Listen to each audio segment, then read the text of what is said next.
Okie doke. We're live, everybody. What is up?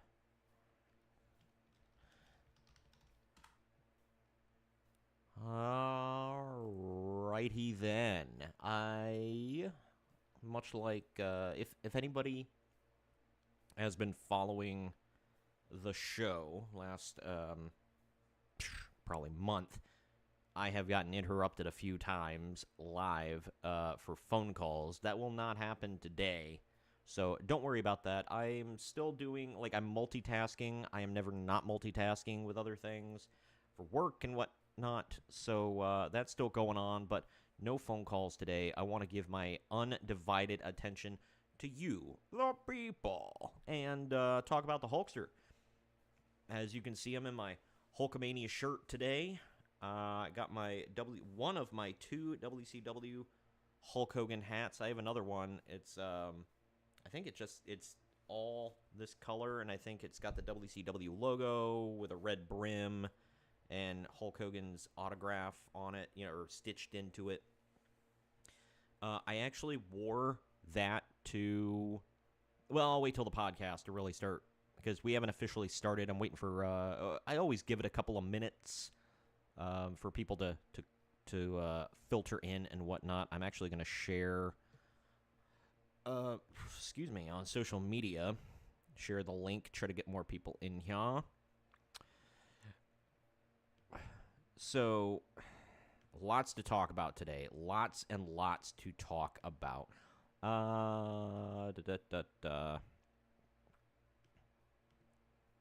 Share that. How's everybody's weekend been? It's been a rough week, man. If you are a person of a certain age, you have a certain affinity. No matter what these people did in their personal lives, you don't care. You have certain affinity for people that have passed away in the last week or so. Ozzy Osbourne, megastar. I just saw... There were pictures, I think his funeral was today, or a memorial or something. His family is not doing good. Obviously, it sucks. And the Hulkster obviously passed away. That's who we're talking about today on the podcast. I'll get into that when we hit the intro. But, man, it has been a bad week. I was in Tennessee enjoying myself, having a vacay, and man, I got hit with the news. Like, my friends, my dad never texts me about celebrities. He's like, whatever. I'm actually the one that told him the Ozzy died. But my dad texted me. He was like, Hulk Hogan died. And I'm like, when I knew he texted me, when I saw he texted me, I was like, oh, it's got to be real. Because I had a friend say, oh, Hogan's dying. And I'm like, eh. And at first I kind of dismissed it because I'm like, well, whatever. He sends me rumors and stuff. And I'd seen the rumors. I reported on the rumors on the show. I didn't believe it. And then when my dad texted me, I'm like, oh, I got to look this up. This has got to be real. And by God, it is. But let's just get into it. We got a couple of viewers in here already, and I want to talk about the Hulkster. A lot to talk about. I'm going to cover all the news surrounding his passing, and I'm going to eulogize him and all that stuff and talk about my memories with him and all that stuff. So here we go. This is the main event, Mark's Podcast. I am your host, lifelong wrestling fan, former radio guy, cat and dog dad. And I eat my vitamins, say my prayers, stay true to myself, true to my country, and I always believe in the power of Hulkamania. I am Troy. And today is a solemn, sad day. I'm completely reversing everything because if you happen to catch last week's show, I said I was going to be talking about Vince McMahon, and I was going to talk about, because I've been doing that Dark Side of Wrestling history. If anybody's paid attention, I actually posted it as an episode of the podcast a few weeks ago, episode 199, I believe, because I didn't really have anything else to talk about then, and I had been concentrating hard on the Dark Side of Wrestling history. And episode 4 is going to be all about Vince McMahon. That's going to be a two-parter, not in the traditional sense. First part is going to be more like legal stuff and failings with the XFL and whatever. The second part, I'm going to go a little deeper into certain controversies and everything. But that's coming up. I'm going to work on that later. My camera is already being a turd to me today, but we'll see how it goes. I may have to pause some things here in just a second. But either way, while it's still going, I apologize. I hope nobody's hearing the fan in the background, but in honor of the Hulkster, I've got Florida weather here in Ohio. It is like insanely... It'll say it's like 90 degrees, and it feels like 150 degrees out. It's insanely hot. My air conditioning cannot keep up with it. It's just crazy. The air conditioning in my cars couldn't keep up with it. When we were in Tennessee, we were melting. It sucks, man. It's extremely hot. But, yeah, we're here. I did a 180 when I heard about the death of Hulkster. Hulkamania still lives forever. It will always live forever. As I said in a video I posted about him, it's Hulk Hogan, hero and villain. He's got a complicated legacy, obviously. I'm just going to fix my camera now. My God.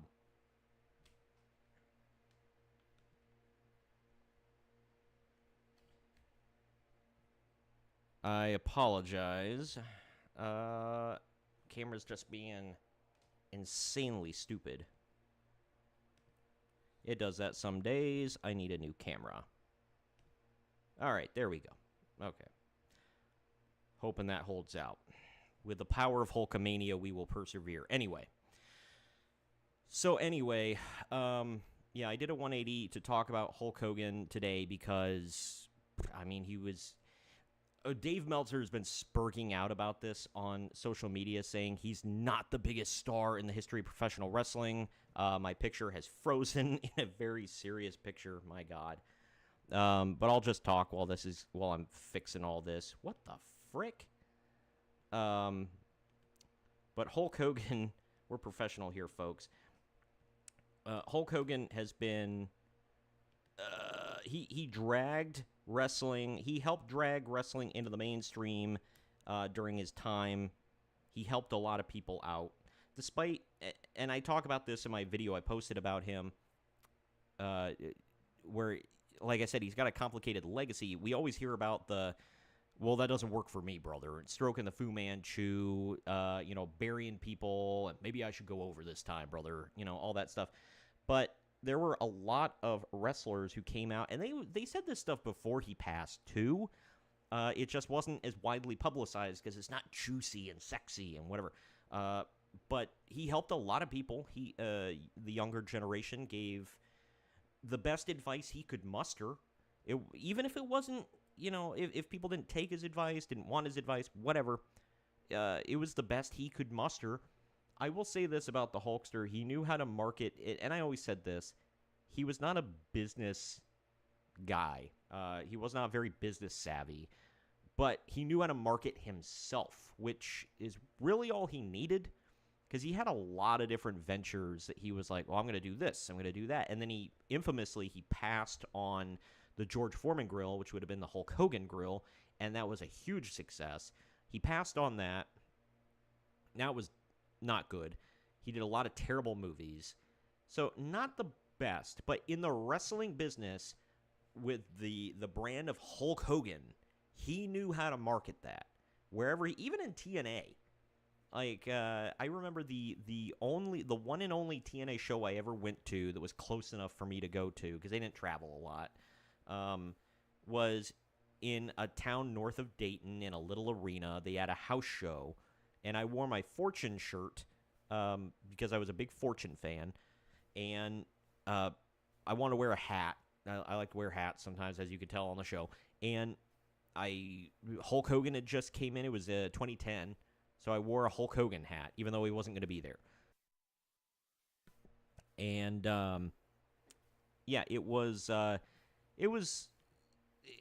kind of cool to see him in TNA. I had like half a hope there for a minute. I was like, oh, Hulk Hogan's here. He's going to, there were a couple people that were like, oh, man, he's going to tank TNA, which he didn't do.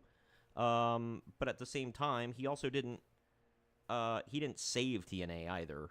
So I don't know. Like I said, Hogan he had a way of getting himself over. So there's that. Um, and we can say what we want about that, but at the end of the day, he knew how to get himself over and be a huge star, and people loved him. Yeah, towards the end of his life, things, like in 2015, I think was when crap hit the fan with the Gawker stuff and all that. But hey, he took Gawker down, so good for the Hulkster on that one. Gave him the big leg drop, brother. He wasn't gonna do the job to them. But he left behind a lot of great memories for wrestling fans. I know if Greg was still alive, he would bawl, man. He would be bawling about the passing of Hulk Hogan. Hulk Hogan was his favorite wrestler since the day he started watching wrestling. He loved that man, defended him until the end. And I've said on previous podcasts, because there were some people who could not and would not get over Hogan saying the pretty messed up things he said, and I don't know. You can argue all day whether or not he was apologetic. I don't know, and I've said about this before. I'm not going to tell you you're wrong for being offended. You know, there are certain scenarios where I'm like, dude, you're not offended. Like, get over it. Just quit crying. Whatever. This was like in a situation. I'm not obviously looking at me. I'm not a black guy. So I don't know how I would feel about what Hogan said. I can't put myself in those shoes. If you were offended, I get it. I hear you. I understand. The ones that I don't sympathize with and I have no camaraderie with at all are the ones that are like, I'm glad he's dead. I hope he's burning in hell. Like, good God, man. Like, chill out, okay? And to say, like, he was the nastiest racist on the face of the earth is just disingenuous. Do you think he was messed up for the things he said? Sure. Should he have said the things he said? Absolutely not. It was messed up. Whether or not you were offended by it, it was messed up. But people, I don't know. Twitter is just a cesspool of that kind of crap. Dave Meltzer, on the other hand, is always got a actually about things because he's just been spurging out on Twitter, doing his reply guy bullcrap of anytime somebody, and sort of in his defense, people will say, hey, Hogan, Hogan did this or Hogan was that. And he's like, well, actually, Hogan didn't, whatever. But he's been, like, correcting everybody. Hogan didn't save wrestling. Hogan didn't bring wrestling mainstream. Hogan didn't do this. Hogan, it wasn't that. Like, my God, dude. Like, give somebody something. Hogan was a gigantic star who, before he was around, no, wrestling was not mainstream. Messing up on me today, and I don't know if it's my computer, if it's my internet, whatever it is. Anyway. But Hogan did a lot for the business, did a lot for just bringing wrestling mainstream.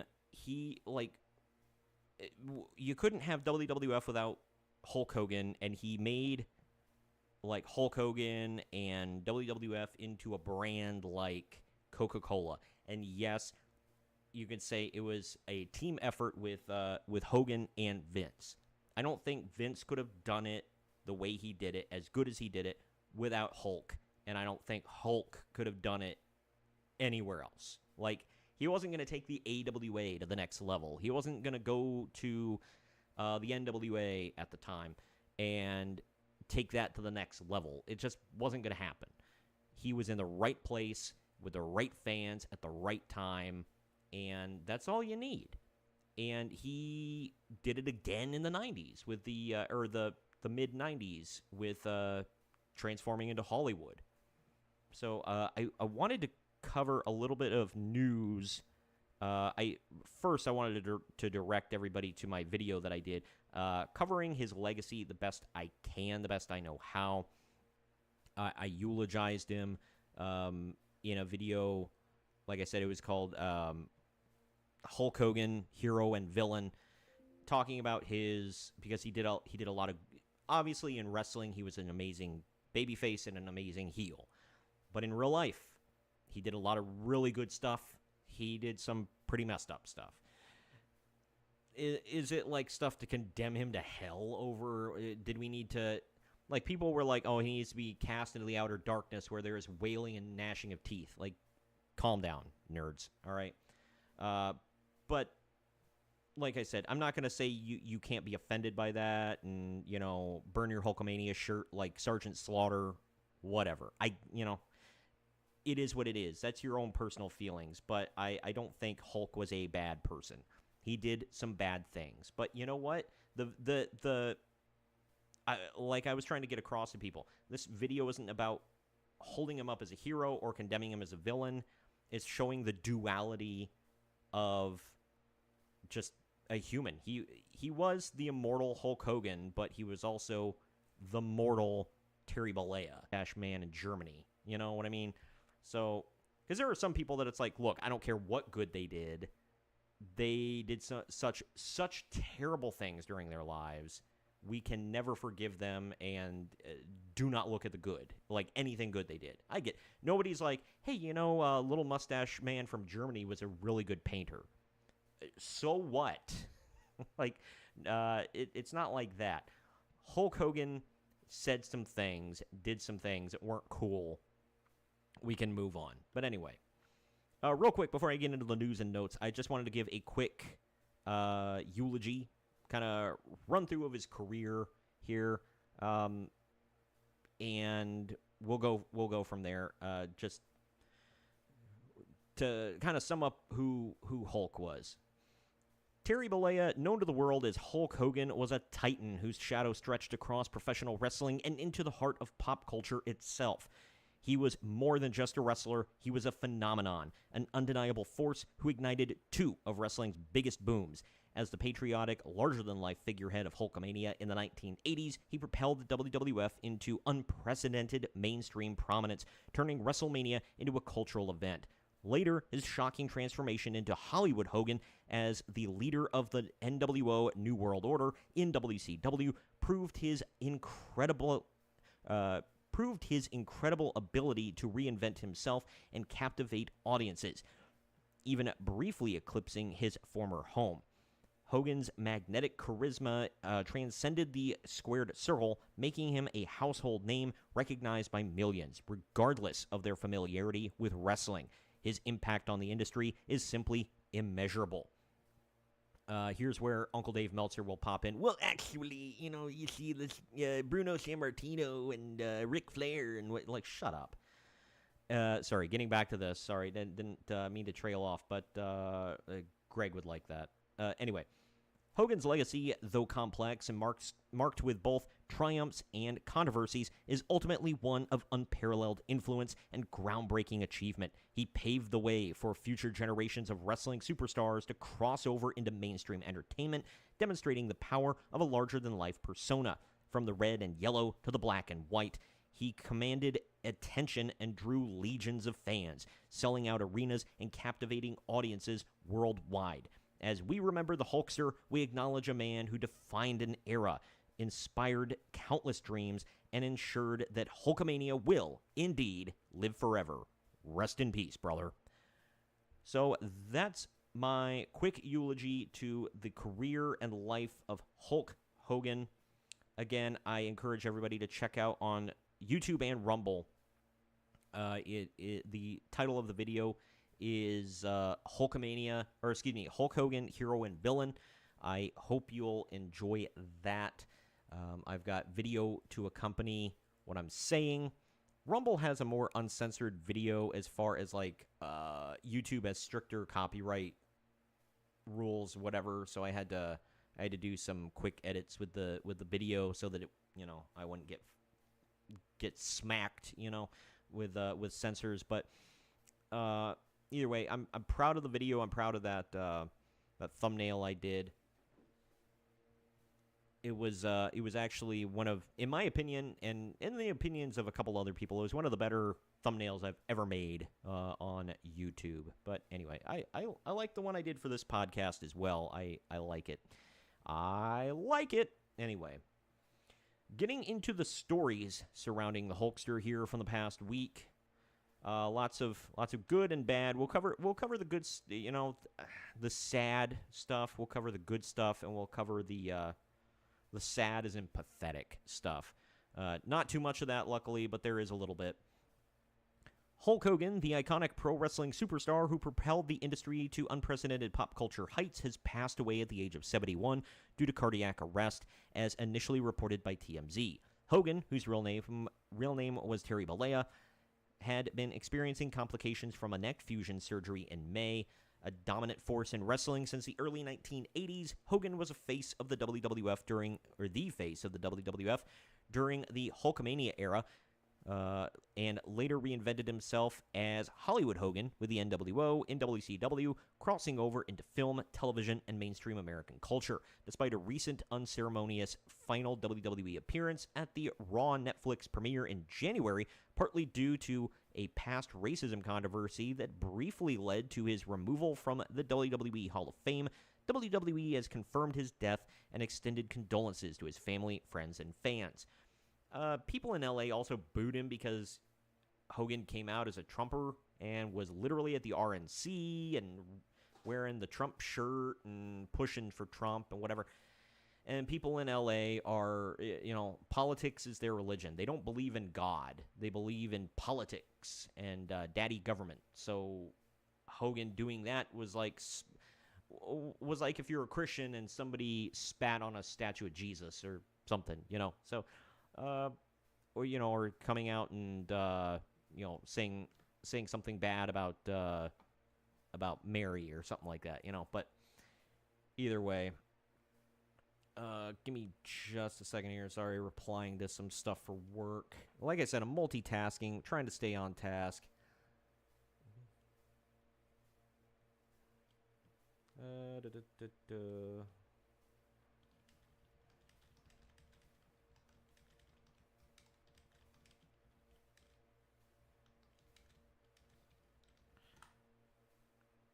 Okay, anyway, getting back to this. So that's that's setting up the rest of these stories here, obviously, about Hogan. We have condolences from a lot of people, but first we're going to hear from his wife, his widow now. Hulk Hogan's wife, Sky Daly, shared her profound grief following his passing from cardiac arrest, admitting that she wasn't ready for this, despite his ongoing health battles and complications from neck surgery. Daly, Hogan's third wife, had unwavering faith in his strength and believed that they would overcome his medical issues, expecting more time together. She described Hogan as "my Terry," her beloved partner and heart, emphasizing that while the world saw a legend, she saw the man that she loved. Daly also noted Hogan's deep appreciation for his fans and his faith, asking for prayers for his family during this difficult time. I don't know how long they were married. I get all of his wives confused. He had 3 wives. They all looked very similar. He definitely had a type, and it was people that looked like him, so tall, blonde, tan. They all looked alike. So I kind of lost. I thought this was still his second wife. So whatever. Linda's off. She doesn't get any more alimony because he passed away. Oh no, poor Linda. Screw her. But anyway, moving on though. Eric Bischoff will not be able to attend. This was from last week, by the way. Eric Bischoff will not be able to attend WWE's SmackDown tribute to Hulk Hogan in Cleveland, despite receiving an invitation due to a scheduling conflict. Bischoff, who was a close friend and business partner of Hogan's for decades, expressed his appreciation for the invitation and stated that he would be there in spirit. He and Hogan were collaborating on a new venture called Real American Freestyle, RAF, an organization designed to help amateur wrestlers transition to professional careers, which plans to continue despite Hogan's recent passing from cardiac arrest on July 24th after complications from neck surgery. The inaugural RAF show is set to air on Fox Nation on August 30th. We'll talk more about that in the news. I have a story about that as well and kind of what they plan to do with RAF moving forward. I Yeah, I kind of figured it would keep going because he wasn't the only guy. There was, Eric Bischoff and Hogan went into it as a joint venture, and they've got other people involved too. I can't. I have no idea who that, because they said there was a third man, and it's some dude nobody's ever heard of ever, and apparently he's in MMA, whatever. I'm assuming it, and they said he was the money man, so I'm assuming he's the one with the biggest dip in RAF. But like I said, we'll talk about that more towards the end of these stories, because there are a couple things at the end that I kind of wanted to get through the tributes first, and people, giving well wishes and all that. But anyway, speaking of that show, WWE SmackDown honored Hulk Hogan with a full roster 10-bell salute and a video tribute narrated by Triple H, showcasing his legendary career from the early days to his final WWE appearance at the Raw Netflix premiere. Obviously, they didn't play the audio from that, but, whatever. The tribute included key moments like his 1984 WWE Championship win and the formation of the NWO. Former WWE stars such as Ted DiBiase, Jimmy Hart, and Sergeant Slaughter were also present. Later in the show, Cody Rhodes offered his thanks to Hogan. Hogan passed away at 71, blah, blah, blah, blah, leading to an outpouring of tributes from across the wrestling world and beyond, which we'll talk about. But, yeah, that, I don't know. It doesn't feel real that Hulk Hogan passed. I will say this, and I know why they didn't do it. I'm not saying WWE was wrong for this, but in all honesty, Vince McMahon should have been the one doing that voiceover in that video. And like I said, I know why they didn't do it. I get it. And they're not wrong for not having him do it. But by all rights, it should have been Vince. He did the voiceovers for a lot of those for I want to say he did the voiceover for Bruno's dedication when he passed. He did it for Andre, I think. I know he did it for, was it Freddie Blassie I'm thinking of? When Freddie passed away. He did it for quite a few people. Maybe Pat Patterson. I don't know. He was usually the voiceover guy for these guys. I would like to obviously Vince's persona non grata. Nobody really, he's... Ugh. That's why I'm doing 2 Dark Side of Wrestling history episodes about the man, which I'll eventually put up in podcast form. But, excuse me, I would like to, get an actual sit-down interview about him because, if you watch his interviews about Andre the Giant, he's really vulnerable and genuine. Say what you want about him, and yeah, he might be one of those that cross that line where it's do we really need to honor him, because considering how, the amount of bad stuff he allegedly did. But, that's another one with a complicated legacy, because he was not all good or all bad. But either way, he was really vulnerable during the Andre interview and talking about how he loved Andre. They were really good friends, and when he heard that he passed away, he was very hurt, and he felt that one. He actually cried on camera about that. So, and I believe it. Bruce Pritchard talked about it, and he said they were about the same age, or I guess they were the same age. Their birthdays were very close, and they knew each other very well for years. So, when Andre passed, it hit Vince hard.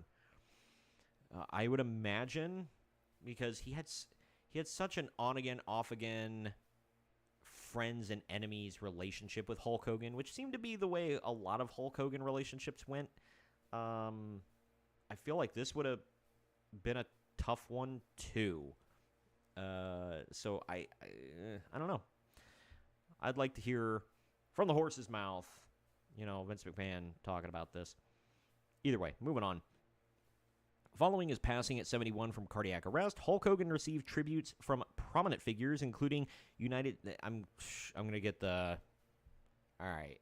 This is the controversial part of the show for a lot of people. these next couple of stories. I'm just going to get them out of the way now, so buckle in. Following his passing at 71 from cardiac arrest, Hulk Hogan received tributes from prominent figures, including United States President Donald Trump and former WWE CEO and Trump cabinet member Linda McMahon. Trump, a WWE Hall of Famer and beneficiary of Hogan's support at the 2024 Republican National Convention, lauded Hogan as MAGA all the way, strong, tough, smart, and with the biggest heart, acknowledging his immense cultural impact. Linda McMahon, who had known and worked with Hogan for over 40 years, remembered him as a dear friend and member of our WWE family, emphasizing his unique legacy both inside and outside the ring. Unique is a way of phrasing it, and yes, he certainly did have a colorful, unique legacy he left behind, both good and bad, as I discussed earlier. But definitely legendary, and it's something that will never be forgotten. As far as, people, I'm not, this is not a political show. I don't get political. I'm not going to get political. I'm not going to, cover any of that more than I have to. But, yeah, Trump, as far as, like, Trump the man and Hogan the man, yeah, they've known each other for, like, ever. Because WrestleMania, it was, like, back-to-back years at Trump Plaza. I'm trying to think. That was 4 and 5, right? I'm pretty sure, because one of them, WrestleMania 4, like, sucked. That one was, the tournament where Macho Man got the win in at the end of the tournament, and that was great. Macho Man winning was, like, the highlight of the whole show, but the show kind of sucked. They built it up. Oh, it's... because WrestleMania 3 obviously was Hogan and Andre. It was the biggest WrestleMania ever. And they were teasing, it's going to be a repeat. In the tournament, they're going to meet, and it's going to be Hogan and Andre again. And they met for like 5 minutes, and then it was a double count-out, and it sucked. So, like, they did a mulligan and went back to Trump Plaza the next year. Trump obviously worked with WWE a lot. When in a business capacity, he was heavily featured at a WrestleMania. Was it? I want to say 24. I don't remember. I want to say 24. The Battle of the Billionaires. So yeah, he's long-standing relationship with WWE with Hulk Hogan himself. Hulk Hogan was the star during the time where they hosted WrestleMania at Trump Plaza. So, and Trump was there with his wife at the time. I think it was Marla Maples or whoever. So, yeah, it was a big deal. So, yes, him commenting on it is not... Him and Linda commenting on his passing is not weird in any way. It's going to piss off certain people that, whatever. Anyway, in a rare public statement following Hulk Hogan's passing from cardiac arrest at 71, Vince McMahon praised Hogan as the greatest WWE superstar of all time. Goes against what they're pushing now as John Cena is the greatest of all time. But anyway, and a trailblazer who transitioned from a wrestling star to a global phenomenon. McMahon highlighted Hogan's unparalleled grit and dedication to his audience, concluding with one of Hogan's favorite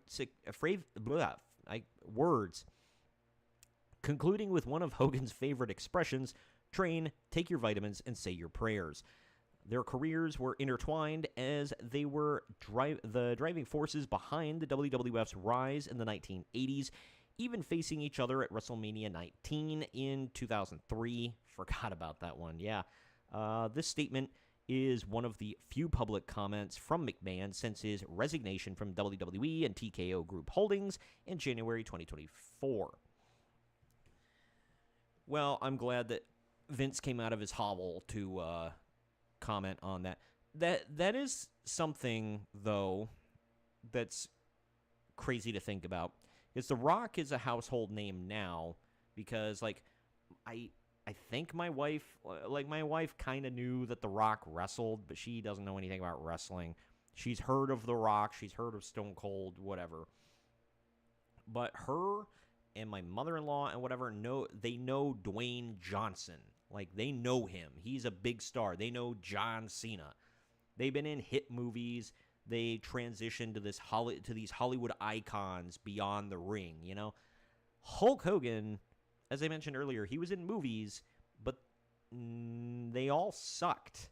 He wasn't in... Well, I can't say that. I liked Suburban Commando. I thought Suburban Commando was actually a good film. Corny, cheesy, sure, whatever. But it was a good film, in my opinion. No Holds Barred, I did not like that movie. I'm sorry. I know that's kind of sacrilege to say, but I thought No Holds Barred sucked. And it brought Tiny Lister in as a freaking wrestler, you know, as Zeus. That sucked. And I liked Tiny Lister as an actor. I thought he was cool I thought he was cool in the Friday movies. You know, he played Zeus well in No Holds Barred, but I didn't want to see him wrestle for real. Anyway, Hogan wasn't in anything like any mainstream like culture shifting movies, whatever. You could kind of argue that the Thunder in Paradise had a moment where it was kind of big. But it really wasn't anything that's like in the cultural zeitgeist for more than like it was there for like a couple of years, maybe. I don't know. Nothing big. But Hulk Hogan himself was huge without having to be in big Hollywood blockbuster movies, without doing music, without being on TV, besides wrestling shows, obviously. It's crazy how he broke through that way just by being such a huge wrestling star. But moving on from the owner of one company he wrestled for to the president of another company he wrestled for, Eric Bischoff, a close friend and business partner of Hulk Hogan for 3 decades, shared his grief over Hogan's passing, noting that the news, which he learned while watching Fox News in Las Vegas, still hadn't fully sunk in. Kind of makes sense, I guess, that Eric Bischoff watches Fox News, but okay. Anyway, Bischoff emphasized that while the public knew the larger-than-life Hulk Hogan character, the real Terry Bollea was an incredibly kind, generous, and loyal individual with a big heart. Their extensive professional relationship began when Bischoff brought Hogan to WCW in 1994, continued through their time in TNA, and extended to their final joint venture, the Real American Freestyle Amateur Wrestling Promotion. Wasn't Bischoff also involved in Celebrity Championship Wrestling? That sucked but it happened. Yeah, that was another thing, the loyalty. I touched on this in my video, Hulk Hogan, Hero and Villain. If you go back and check it out, I talked about how he was very loyal. He kept his friends employed, etc., etc. And that's very true. They talked about it if you watch the Dark Side of the Ring episode on Brutus the Effin' Barber Beefcake, he talked about that where Hogan always made sure his friends were employed. They were making money. They were right there with the Hulkster, brother. He even got Brutus effing Beefcake a main event at Starrcade against him for the world title. This wasn't just like Fall Brawl or Spring Stampede. This was Starrcade. The Butcher, Brutus the effing Butcher, main evented Starrcade with Hulk Hogan in 1995. What the F? But he always made sure John Tenta had a job if he wanted it. I'm trying to think. Ray Traylor, Big Bubba Rogers, Big Boss Man, whatever you want to call him. He always had a job if he wanted it. He helped, like, he brought Ric Flair into TNA. Look at all the randoms he brought into TNA there, when he came in. The Nasty Boys always had jobs around Hulk Hogan. So many. He would always hook his friends up if he could. And good on Hulk Hogan, man. There's nothing. We can bag on it all day, but it's loyalty to his friends that he could trust. And sometimes it bit him in the ass. Apparently it did with Brutus Beefcake a few times. But all in all, that's not a bad quality to have. We can bag on it all day, but I don't think there's anything wrong with it personally. Good for the Hulkster. Uh,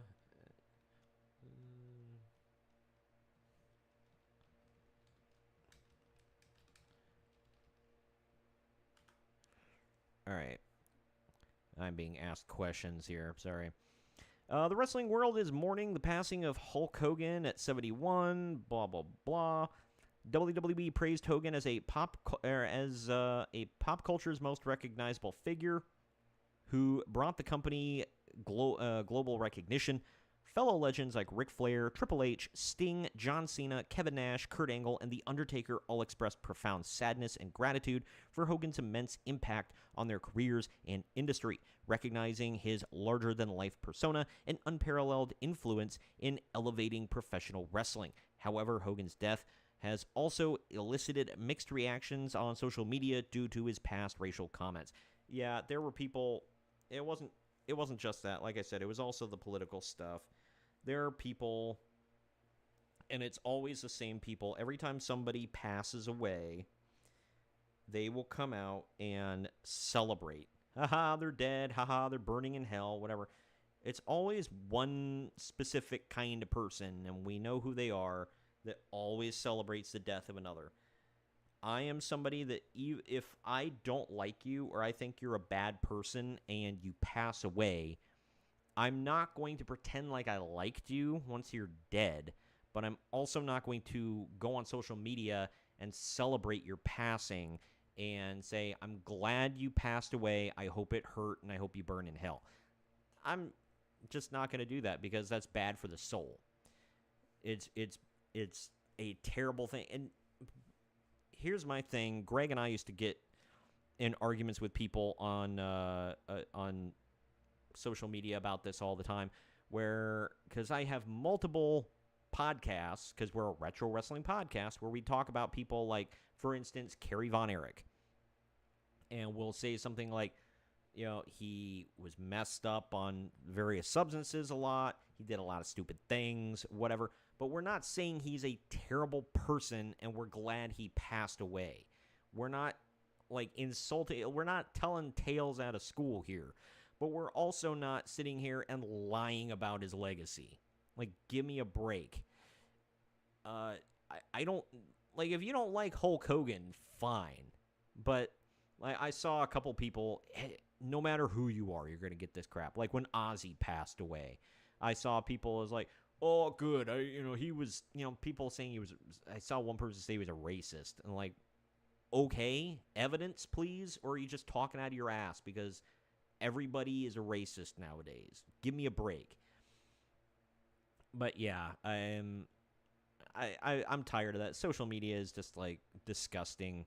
Like I said, you don't have to pretend to like him, but the people just talking hardcore crap on social media, it's all the same kind of people. We know who they are, and they should have their internet privileges revoked. I'm all for that. I'm not anti-censorship whatsoever. So, anyway, and that's gonna hit hard with a lot of libertarians, but I don't care.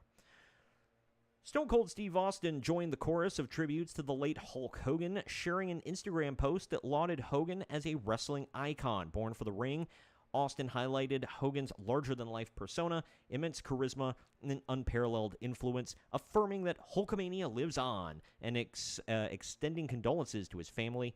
Despite their legendary statuses and a memorable shared moment with The Rock at WrestleMania 30, Austin and Hogan notably never had a one-on-one match, with their closest encounter being a handicap match on a March 2022 edition of Raw. Yeah, that is one of wrestling's biggest missed boats. That, obviously, everybody always jumps to Undertaker, Sting. And I know the excuse from people is in positions where they could have made it happen but didn't. Their excuse is always, oh, well, it wouldn't have been as good as you think it would have been. Nobody cares. Dave Meltzer said the same thing about WrestleMania 6. He literally has articles saying that he was doing the Will Actually thing way back then, when people are like, oh my God, we want Warrior and Hogan. We want Ultimate Warrior and Hulk Hogan to clash and have that big babyface match. It's going to be awesome. And he was actuallying them back then. He's like, well, it's not going to be as good as you think it's going to be. It's probably not going to be a good match. It's going to suck. Like, who cares, Dave? It's a spectacle. And that's what I say to these people. Like, and I know The Undertaker is one of them that he was like, oh, me and Sting wouldn't have been as good as people think. Like, I think it would have been. I think it would have been awesome. Sting was great. You were great. You had cool gimmicks that would have worked well with one another. What's bad? I don't get it. And Austin had his personal issues with Hogan, apparently, from WCW. Whatever. But they would have made boatloads of money. Like, just put it at the top of a WrestleMania card or a SummerSlam card even, and just bam, just print money, man. I don't know. Okay. So Kevin Nash came out with a dedication podcast, is Click This podcast to Hulk Hogan. I've got that queued up. I want to watch it. I honestly I've been trying to catch up on The Sandman, just released the second half of season 2. So I've been trying to catch up on that recently. I'm very behind on podcasts. There are quite a few people I follow on X. I want to apologize to you now that they're like, hey, check out my Hulk Hogan dedication podcast, much like what I'm doing right here, right now. And I'm like, yeah, I'll get to it. I will.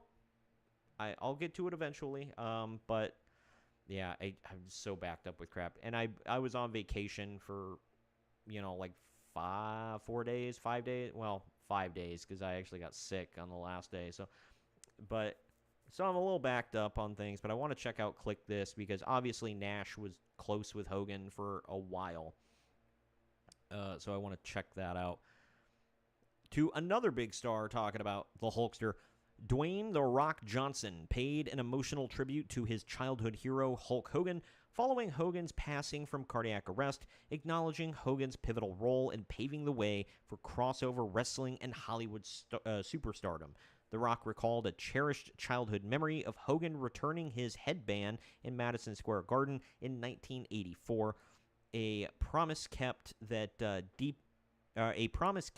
deeply impacted the then 12-year-old. Years later, they would share the ring at WrestleMania 18 in a legendary passing of the torch moment where The Rock emphasized the electrifying crowd reaction that was entirely for Hogan, solidifying Hogan's status as the greatest of all time and thanking him for the house he built for professional wrestling. That's awesome. Hogan and Rock, obviously, like their match, you're not going to go back and be like, oh, that's a 5-star in-ring classic, whatever. It was a great match. The atmosphere around it was amazing. The build-up was amazing. The crowd was amazing. It had everything. It doesn't have to be a 60-minute technical banger to be an amazing match. And that was an amazing match, an amazing event. I loved WrestleMania 18. I think we covered it in the archives. I think. After 200 shows, you kind of lose count. So I forget, but I think we covered that one. Don't quote me on it. Either way, great match between the two. The Rock is an icon, paying tribute to another icon. It was fantastic. But another one here, speaking of somebody close, legendary wrestling manager Jimmy Hart is mourning the loss of his best friend, Hulk Hogan, just days after stating that Hogan was doing phenomenal despite health issues. Hart, who worked with Hogan for decades, both on-screen and as his real-life manager, expressed his love and support for Hogan's family and reflected on their 4-decade journey together, emphasizing the global reach of Hulkamania and the countless smiles Hogan brought to fans. Talking about his death. A sudden turn after close friends, including Hart, had reported positive health updates. Yeah, unfortunately. I had seen that. Jimmy Hart was back and forth about it, and Bubba the Love Sponge, of all people, was reporting on it. I didn't give a crap what Bubba the Love Sponge had to say. Nobody ever should care what that human poo emoji has to say. Regardless, Jimmy Hart was one of them. Eric Bischoff always made that joke about Jimmy Hart, like getting Jimmy Harted in the deal with Hogan, because if you signed Hulk Hogan, the catch was you also had to sign Jimmy Hart, which Eric Bischoff said he didn't mind because Jimmy Hart was a great talent and he was an asset. There was nothing wrong with signing Jimmy Hart, but it was the catch. He said because they always talk about, well, you had to sign Brutus Beefcake and you had to sign this one and that one. He's like, I didn't have to, but Hogan made it known that he'd be very happy if I did, and I wanted to keep him happy, so I did. He's like, Jimmy Hart was the only one that's like, no, he came along with the contract. Like, you get Hogan, you get Jimmy. And then he always referred to his time in TNA as he said, well, they signed Hulk Hogan, and I got Jimmy Harted into the deal. Because he said Hogan wanted me to come along with him, and he wanted me to do basically Jimmy's job from there, being his manager, and kind of looking out for him in TNA. And he did. He wasn't brought on. People still, he was part of creative and whatever. He wasn't. Eric Bischoff was brought in with Hulk Hogan to just help him out and look out for him and everything else. So he eventually contributed to creative along the way, but he was not brought in as that role. In fact, he told Dixie Carter from the beginning he didn't want to be a part of creative. He didn't want that responsibility. But he got brought in. He got brought in to be the new Jimmy Hart, basically. Anyway, despite rumors of his grave condition, Hulk Hogan's health seemed to be improving before his sudden passing from cardiac arrest on July 24th, according to his friend and real-life road manager Jimmy Hart. Hart, who couldn't visit Hogan due to an infection concerns. Stating that he spoke with Hogan's team the night before his death, and he was told that things were phenomenal. However, everything took a sharp turn overnight. Hart last saw Hogan in person before his neck surgery when they were engaging with fans, and they regularly watched wrestling and did karaoke together. That would have been a sight to see. Hart was among the legends who attended WWE's tribute to Hogan on SmackDown. Yet he had Jimmy Hart's... Was it Jimmy Hart's Beach Hut? I know it was like in the same area as Hogan's Beach Hut. There, he had his little. I don't even remember. Was it Hulk Hogan's Beach Hut? I don't remember. But Jimmy Hart had his own little thing too, because Conrad talked about it, and he said the big thing was beans and taters, and cold beer in a can, baby. So apparently that was Jimmy Hart's thing, but you always see him in the background with Hulk Hogan at Hogan's Beach Hut place, whatever. So I'm like, were you ever at your own restaurant, bro? But either way, yeah, I feel bad. I feel like so bad for these ones that are like so close to him. 71 is not like a spring chicken, but 71 is not that old in my opinion. It's really unfortunate on multiple levels. But this story I thought was pretty funny. Friday night's WWE SmackDown episode, which included a tribute to Hulk Hogan after his passing, saw a significant increase in viewership, averaging 1.707 million viewers on the USA Network. This marks a 10.4% increase from the previous week and is the show's highest audience since April 18th. In the crucial 18 to 49 demo, SmackDown led all of television with a 0.48 rating, up 6.7% from last week, and its best performance in that category since April 25th. While there was no major sports competition, SmackDown nearly doubled the next highest rated show in the key demo. Compared to the same week in 2024 when it aired on Fox, overall viewership was down 17.1%, and the 18 to 49 rating was down 7.7%, excuse me. Though these year-over-year declines are smaller than in previous weeks since the move to cable. A couple things with that. first of all, the second part, down year over year, you're moving from Fox, which is in like pretty much everybody's house, to Netflix, which more and more people are tuning out of every single year because of the price increases, because of the lack of quality that Netflix offers for the price, less bang for your buck, if you will. I haven't had Netflix, I think, since 2020, maybe before. I think it was about 2020. And, sorry, excuse me, my pop went down the wrong way. Or soda, for all of you not in the Midwest. Drinking the Mountain Dew Baja Blast Tropical Lime for summer. I'm trying to get in the mood. Besides the fact that I'm sweating my rear end off. Either way, so yeah, the drop in viewership is not a shock to me whatsoever. There aren't enough WWE loyalists that I know of that are going to be like, oh man, I could watch you for free on Fox, but now I got to pay whatever for Netflix.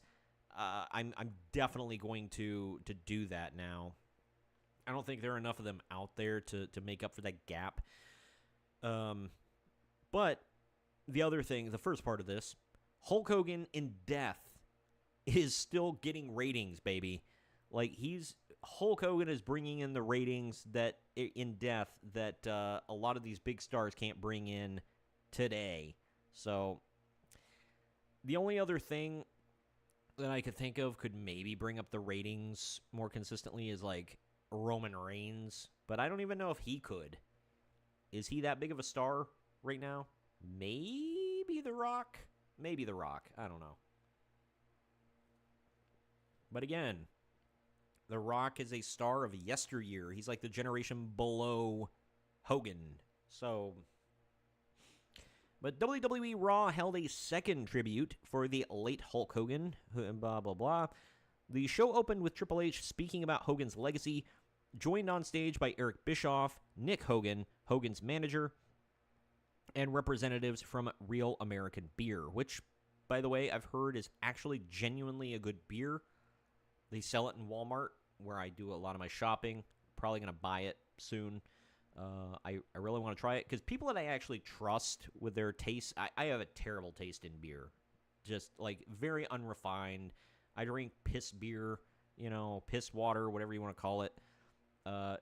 So I've heard from people that I trust that Real American Beer is actually really good. So I'm going to try it, especially with his passing now. It's cool that Bischoff was able to make it for Raw. And Nick Hogan, obviously his son, was there. But this was followed by a 10-bell salute and a new video montage of Hogan's career set to Alex Warren's song Ordinary. I haven't watched yet. I don't watch SmackDown and Raw, but I want to check it out.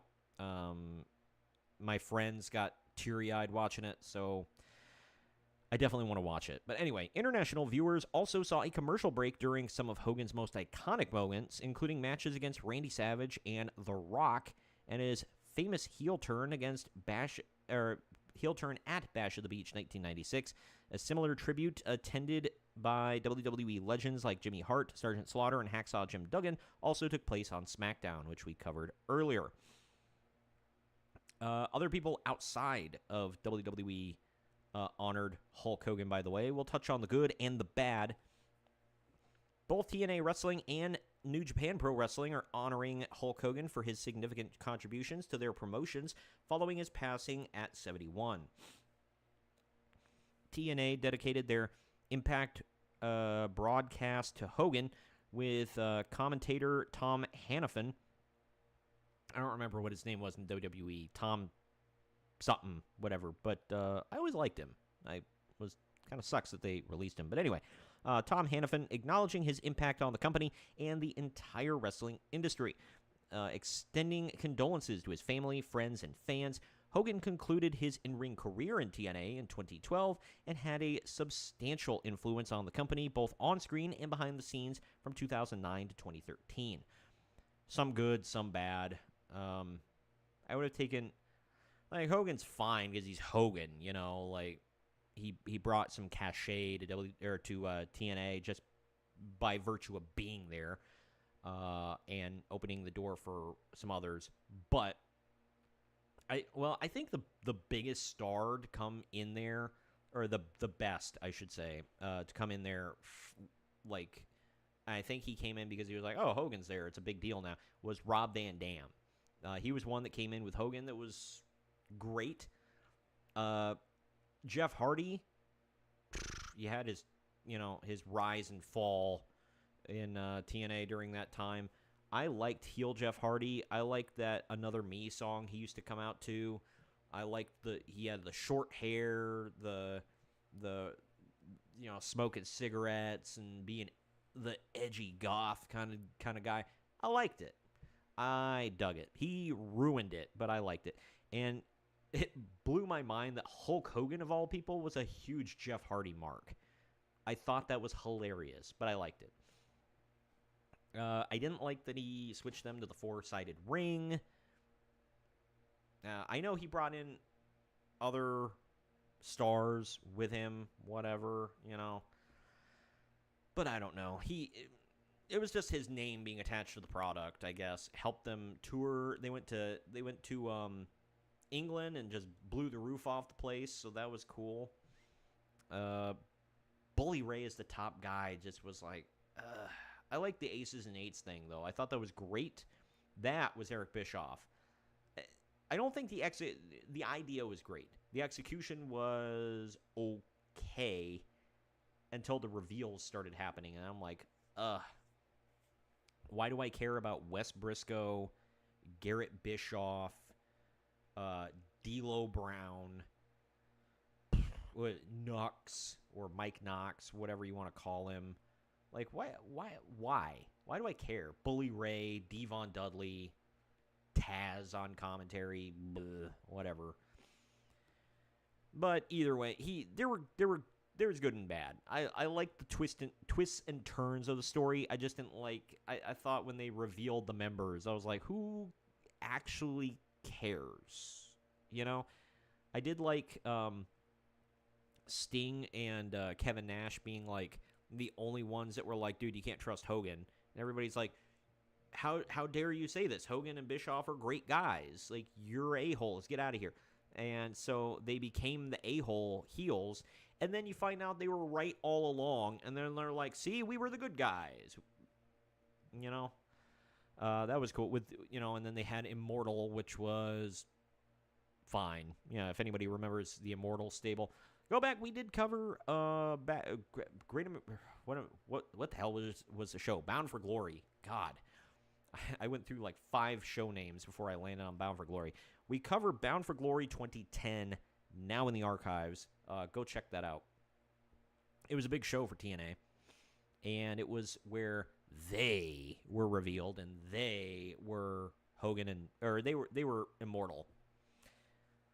But moving on here to the other side of the world, New Japan Pro Wrestling, NJPW, honored Hulk Hogan with a 10-bell salute before their G1 Climax event in Tokyo, recognizing his significant impact on Japanese wrestling throughout the 1980s and early 90s. Company president Hiroshi Tanahashi and former referee Tiger Hattori led the ceremony. I love Tiger.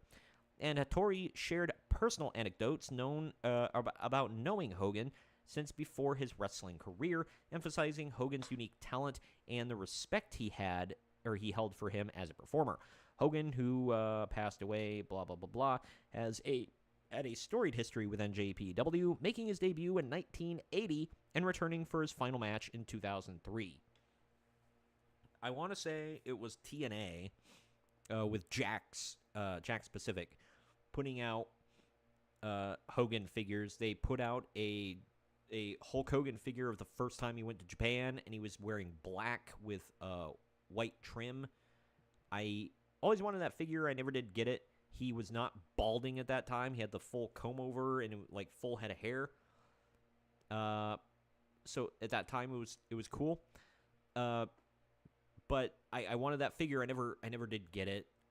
But I have a bazillion Hulk Hogan figures. I'm probably going to do a video just showing off my various Hulk Hogan figures. But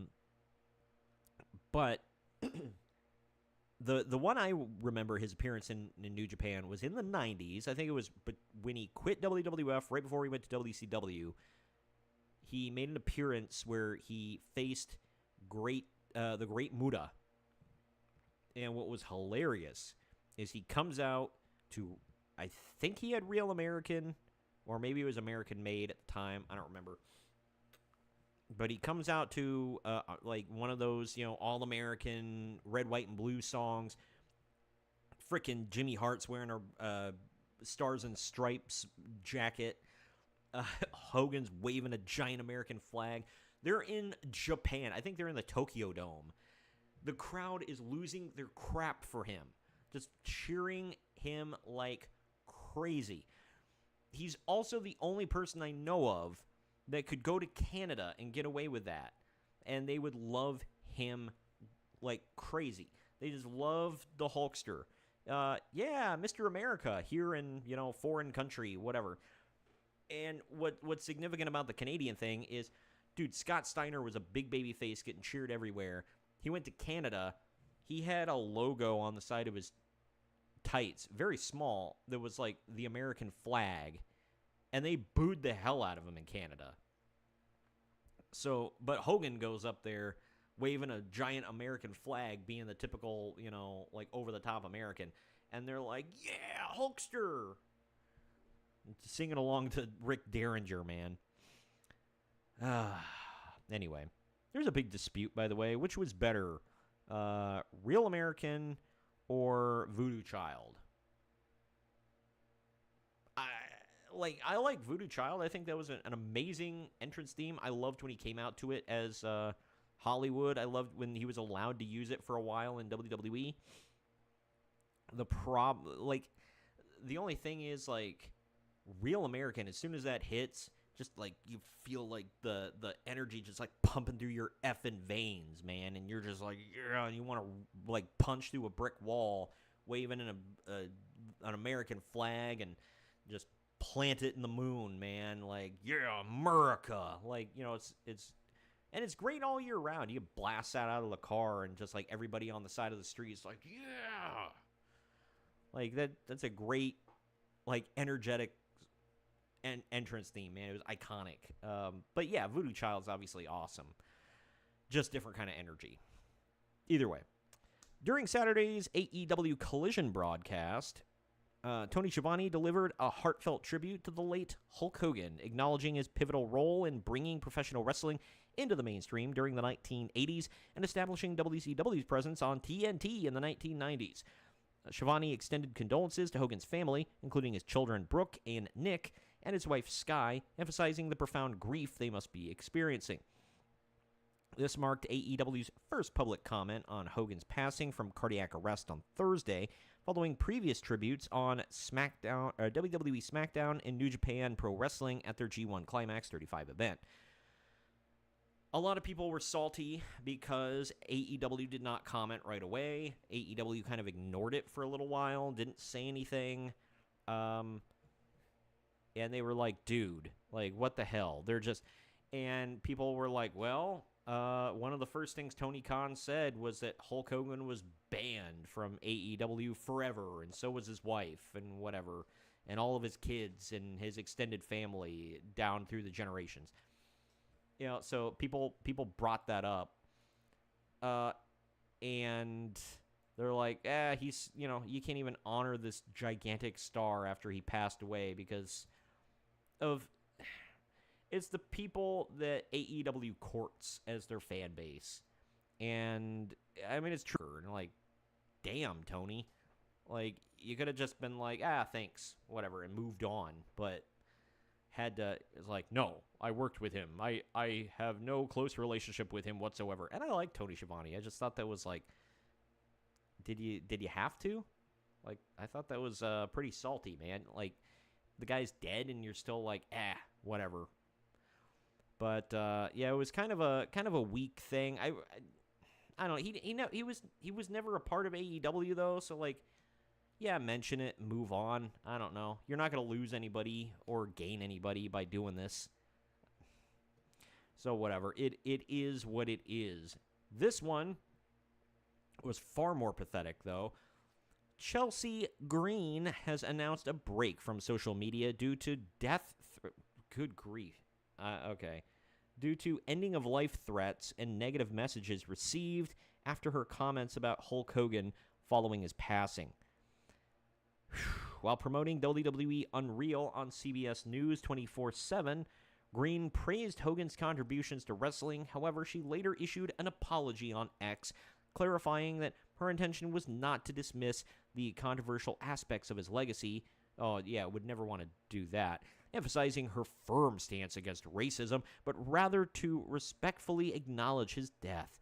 Green, who wrestled on the SmackDown tribute to the show for Hogan, stated that the overwhelming negativity from name-calling and faceless accounts has made social media no longer a fun place, leading to her decision to step away. Again, this is a case of you get interactions from those who you court. Her fan base, the people she placates on social media, are terrible people. She stands up for, she goes out of her way to pay reverence to various causes and whatever, where it's like, oh, we get it. Okay, cool. You support this cause of the day. If you do, cool, good for you. But my God, Chelsea, over the top. But then again, she is Canadian, so I'm not shocked by that. But, FAFO, Chelsea. What is happening to her is not good. Sending somebody threats because they said, oh, I'm sorry that Hulk Hogan passed away. Gross, man. Nobody deserves that, ever. It's never called for, no matter what kind of person you are. But, you F around with the wrong people, you get that kind of crap, man. It's an unfortunate reality of social media. I don't know. Anyway, just let that be a lesson to everybody. But, yeah, I kind of gave up on Chelsea Green being a smart person a while ago. But during an appearance for Big Time Wrestling in Charlotte, North Carolina, Sting paid tribute to his late friend Hulk Hogan, who recently passed away from cardiac arrest. Sting fondly remembered Hogan's immense contributions to the wrestling industry, noting how Hogan elevated everyone around him, including Sting himself, and highlighted their record-breaking attendance and pay-per-view buy rates during their WCW rivalry, particularly their Starrcade 1997 main event. Despite Hogan's controversial legacy, Sting chose to focus on their personal interactions, recalling Hogan as a caring individual who uplifted both him and WCW. Sting expressed his gratitude for having known Hogan, acknowledging his unparalleled ability to transcend wrestling. And there you go. Heaven forbid somebody say, rest in peace, Hulk Hogan, without acknowledging, by the way, he said racist stuff one time, and he voted for somebody I didn't like. Shut the F up. Nobody cares. Just say, hey, he was cool to me. I'll say this. This is in kind of a different vein because my situation is a little worse here than that. But there were people I have interacted with in and out of the wrestling, independent wrestling, nothing big. But there are people I interacted with in and out of indie wrestling, whatever, and just in everyday life that are universally hated. It seems like they don't have a lot of friends. If they do, they're not outspoken friends. You know what I mean? But they always any interaction I had with them has been great. They always treated me fantastically, always respectful, went out of their way to talk to me, help me out, whatever. But everybody else didn't like them, or they were treated like crap by them, or, objectively that person's not a very good person. But I can only speak to my personal experience with the guy or the gal. And I'm not going to come out and trash somebody that was great with me, that I personally never saw as a terrible person.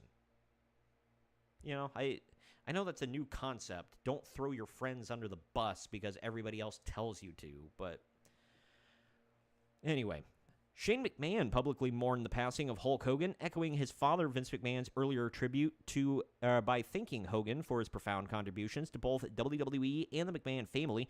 Shane described Hogan's legacy as truly immortal and expressed deep gratitude for all he did. Hogan, who died on Thursday, was also honored on SmackDown, yada yada, and we know the rest. So there's another tribute, and then we finally get to his kids here. So Nick Hogan issued a heartfelt statement following the passing of his father, Hulk Hogan, describing him as the most kind, loving, and amazing father anybody could ask for. By all rights, for somebody who was on the road as much as Hogan was and not home as much as Hogan was, he seemed like he tried to be a really good dad when he was around. You know what I mean? And yeah, just by virtue of not being there 9 out of 10 times, or you're not there 90% of the year-ish, by virtue of that, you can't be a good parent.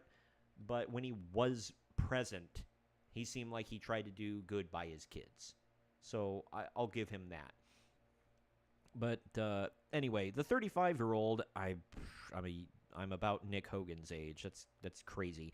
But the 35-year-old expressed gratitude for the outpouring of support and shared that hearing stories about his father has been incredibly comforting during this overwhelming and extremely difficult time. Nick emphasized his deep bond with his father, calling him his hero, mentor, and best friend, and cherishes the memories made since moving back to Florida to be closer to him. His wife, Tanalia, I don't know, also highlighted their inseparable connection between Nick and his father. I mean, that's really cool. He seemed like he tried to help his kid out. Like, Nick had some issues. I have to say allegedly because I don't remember how the court case went, but supposedly he was driving under the influence and somebody lost their life, and Nick was involved, obviously. So, and Hogan tried to help him out, but not in the way of like, hey, brother, I'm Hulk Hogan, hook me up, brother. But it was like he tried to be there just as a regular father for a son who's going through stuff. And that hits close to home for me because I never dealt with that. But a lot of people in my family have dealt with stuff like that. So not to that extent of other people getting harmed, but it hurt themselves a lot. So I've seen a disproportionate amount of substance abuse issues in my life that affected people close to me, family, friends, all that. So it's cool to see Hogan, was there for his son. It was crazy though I'm thinking about the math here. Hulk Hogan was 71 when he passed, and his son was 35. Like, my mom was kind of an older mom when she had me. She's going to be 65, and I'm going to be 35 in a couple of months. That's a wow. So Hogan was pretty old when he had Nick. Was that 40? He was 40 when he had him, ish. Yikes. Anyway, to his daughter now. Brooke Hogan revealed in an Instagram post that despite a nearly two... let me try this over. I missed the first line here. In her first public comment since her father Hulk Hogan's passing, Brooke Hogan revealed in an Instagram post that despite a nearly 2-year estrangement, we know why, but that's really sad, their bond remains unbroken, emphasizing she felt his death before receiving the news. She clarified that their distance wasn't due to a big fight, but rather a gradual disconnect stemming from respectful disagreements as he confided in her about personal and business issues. Brooke expressed her plea for him to rest and take care of himself, noting a shift where he seemingly no longer wanted her involved in his medical care, leading her to step back and protect her heart. Despite the challenges, Brooke is at peace, knowing that she told her father she loved him during their final conversation in 2023, just before his third marriage, and that he was aware of her profound love for him, a sentiment reinforced by her naming her daughter Molly Jean in his honor. Yeah, so I don't know what the big issues that were there. They seem to have a lot of issues ever since 20 was it 20 I think it was 2007 actually when that Gawker tape was like the one that leaked in 2015. I think it was recorded in 2007. Yeah, I don't know, man. Like they had a complicated relationship. He did bend over backwards for her to try to get her famous as a musician. That didn't work. Nobody gave a crap about Brooke Hogan. They were like, she's moderately attractive. Okay, whatever. And that was about it. And she has a last name Hogan, which isn't even her real name. So who cares? You know, nobody cared about singer Brooke Hogan, daughter of Hulk. But he tried. He included her as best he could. I don't know what their relationship was like. It seemed very complicated. I can't imagine not speaking to my parent for 2 years. Somebody I know, I'm going to be as private as I can about this. Somebody I'm very close with, they didn't speak to one of their parents for over a year, and it was really rough. At the end of it, they ended up speaking again, and their relationship is better than it's been their entire life, and now they're very, very close, extremely close. But whereas before that, they hated each other. So, and it went on for years and years like that until the person was like, "I'm cutting you out, like 100% cutting you out of my life." And like I said, it lasted for a year and a half. I think it was about a year and a half. And yeah, it sucked. It sucked for them. It sucked for their parent, but you know, it worked. I've just never been able to cut a parent out of my life, no matter how bad things got. And I've had complicated relationships with my parents from time to time, especially my dad. So I don't know. I'm just not a cutter-outer. I don't know, but yeah, it sucks for Brooke, but hopefully she can. Hopefully she's at peace about it. She seems like it in that message, but it's just an Instagram message, so you never know. Last couple things here I wanted to cover before we wrap things up. A Netflix docuseries focusing on the life of Hulk Hogan has been in production since 2024, with over 20 hours of new interviews filmed before his passing on Thursday at the age of 71. Hollywood insider Matthew Bellani reported that Netflix, WWE, and Hogan were collaborating on the multi-part series, directed by Brian Storkel and produced by Connor Shell's Words Plus Pictures. Okay. This project, which currently has no release date, further solidifies the partnership between Netflix and WWE. A collaboration that began with Raw's Netflix debut in January, marking Hogan's final WWE appearance. Kind of a nice bookend there. But anyway, yeah, I mean, I'd watch it. Is it 20 hours of interviews filmed with Hogan himself, or are they just like with people in general about Hogan? It could be fun. Could be a fun series. Like I said, I'll watch it. I was not intending to watch that Unreal, but I've been seeing so much about it lately. I'm like, I have to watch this show.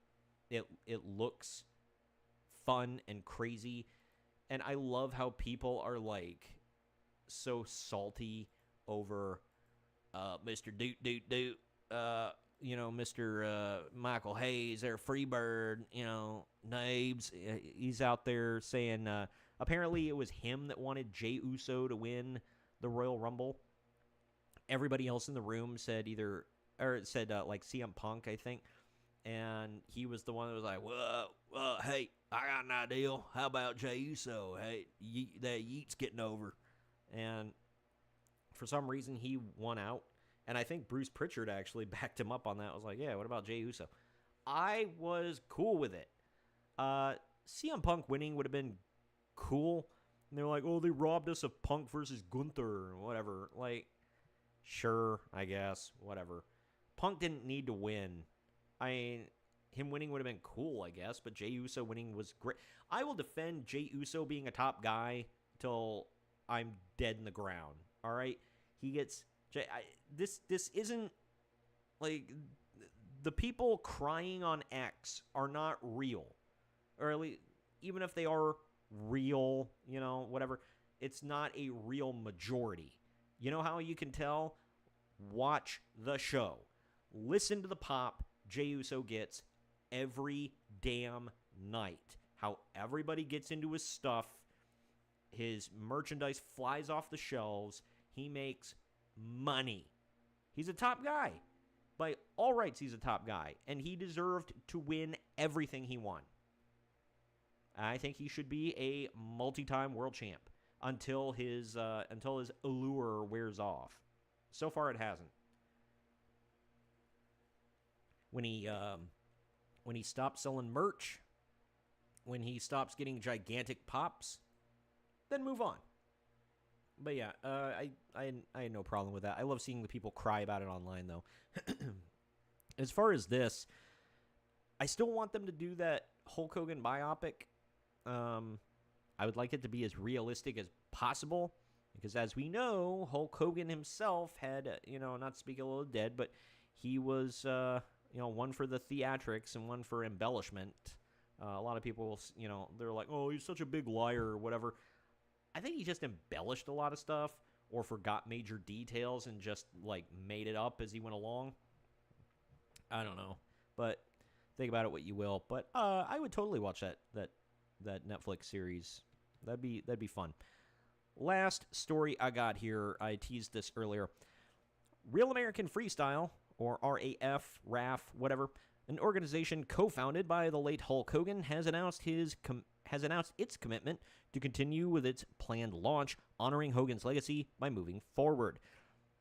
Hogan, who was slated to be the commissioner and a public face alongside Eric Bischoff and Izzy Martinez, that was the money man I forgot about earlier, deeply believed in wrestling as a brotherhood and a platform for greatness. RAF aims to provide amateur wrestling stars with professional career opportunities, and its inaugural event is scheduled for August 30th in Cleveland, airing on Fox Nation. I'll say this again. I don't see it going anywhere. I'm not going to suddenly believe in it because Hogan passed. I don't think that's going to launch this into superstardom whatsoever. You might get a couple of more views to their first couple shows because of Hogan. They want to see what they're going to do, whatever. They're curious. But I really don't see this thing having legs. I really don't. Sorry. I could be wrong, but I'm not. I don't know. That's just me. But either way. So that does it for the show. I think I talked enough about the Hulkster. I've been going for an hour and a half now. It's been fun, cathartic, going through all the stuff about Hogan. I'll tell you, I had a lot of memories about Hulkster, just kind of more in retrospect, because so when I was growing up, just personal stuff about me while we wrap this up here. When I was growing up, you had to go to the videotape store. Like, a lot of people say Blockbuster, but we had Blockbuster. We had I mostly went to the mom and pop shop ones, but we did go to Hollywood Video. Hollywood Video was a big one when I was growing up, and then after a while there was Family Video. That was my favorite. Was Family Video. But Blockbuster was also a good alternative. But my mom would take me there and be like, "You can. We're gonna pick out something for the family. I'm going to pick out something for me and your dad, and something that me and my little sister wouldn't enjoy, whatever." And then and then she's like, "And you can pick something, and your sister can pick something." And I would always pick a wrestling tape, and it was I started I never grew up on WCW. Like my dad was a WWF guy, so I watched WWF with him. And by the time I started watching, it was '98. So Hogan had been in WCW for a while now. But I played the Super Nintendo games like Royal Rumble and Raw, and I think he was in Royal Rumble, I want to say. I don't remember off the top of my head. He might have been gone by that point. But I knew a lot of the older wrestlers, so we would tune in to Nitro for like on commercial breaks from Raw, and I'd be like, "Oh, that's Diesel. Oh, that's Lex Luger. Oh, that's Macho Man. Whatever." But I'm like, "Why are they here now?" And I didn't get it as a kid, and it's like, "Oh, that's Razor Ramon. Why is he going by the name Scott Hall?" As a little kid, you don't know this stuff. But yeah, so that was my 1998 was a good year, but not like amazing all the way through for certain things. I personally liked it in wrestling. I thought it was a very strong year for both WWF and WCW. But I would go to the video store, getting back to that, and I would get old tapes. And every once in a while, I'd get old WCW, or I'd get really old WWF stuff, and it would have Hulk Hogan on it. That was my introduction to Hulk Hogan, was that. And Hulkamania was not running wild when I was little. That wasn't a thing for me. For Greg, it was, because he was the same age as WrestleMania. When he was old enough to know what the hell wrestling was, Hulkamania was still running wild in WWF. So he grew up with that.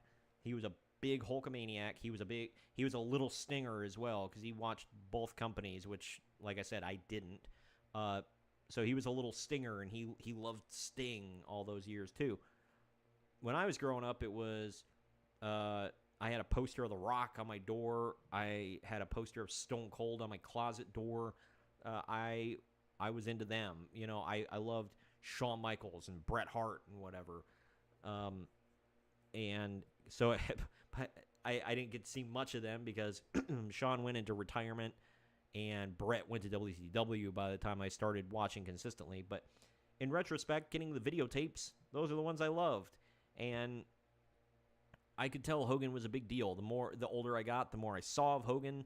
I grew to like Hollywood Hogan in WCW when I would actually watch Nitro.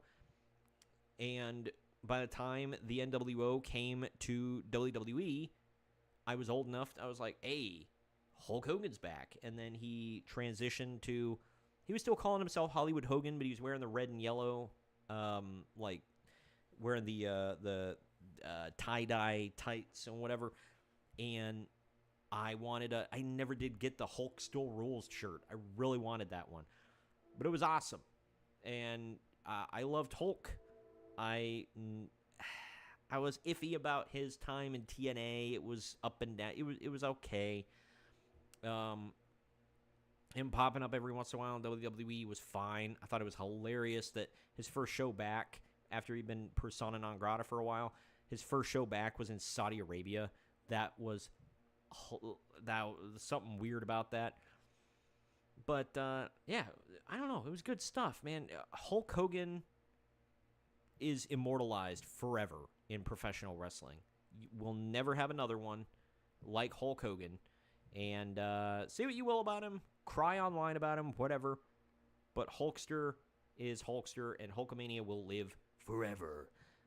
But that's all I got to say. So next week I guess this weekend is SummerSlam, so I'll watch that, and hopefully I'll be able to go live next week. I guess we'll see. Right now it's still up in the air. I will review the show. I don't know if I'm going to go live, but I'll at least review it for next week's podcast. Give my thoughts. If I don't go live, it will at least be up in like a VOD form. And then I want to take this time real quick to let you know, if you want to follow me on social media, I'm most active on X and Instagram. Right there, it is at marks_on_media. Marks on media with underscores between the words. If you want to follow me on Facebook, I'm less active on there, but I still see my messages. It's facebook.com/marksonmediatube. If you want to check out the archives in video form on YouTube or watch me live or any of that, it's youtube.com/@marksonmedia. I have two channels on Rumble. I go live on the Marks on Media channel. It's rumble.com, or I'm sorry, I go live on Main Event Marks every Wednesday. It is rumble.com/CE/main event Marks. If you want to check out my Marks on Media stuff, though, which I do post quite consistently, it is rumble.com/C/Marks on Media. And if you want to hear me in podcast audio form only, check out all the archives there. You can check those out wherever you get podcasts, Spotify, Apple Podcasts, and wherever else. I'm all over the damn place. I do have a Substack, by the way. It's maineventmarks.substack.com. There you can check out all my posts where I put show notes on there. I'm going to put these show notes on in a little bit, and I'll put the notes up to my recent video that I did, Hulk Hogan, Hero and Villain. Please go check that out. It's now up on Rumble and YouTube. It's on the Main Event Marks Rumble page. It's on my Main Event Marks playlist on my Marks on Media channel. Go check that out. And, next week, like I said, I will be reviewing SummerSlam because that is this weekend.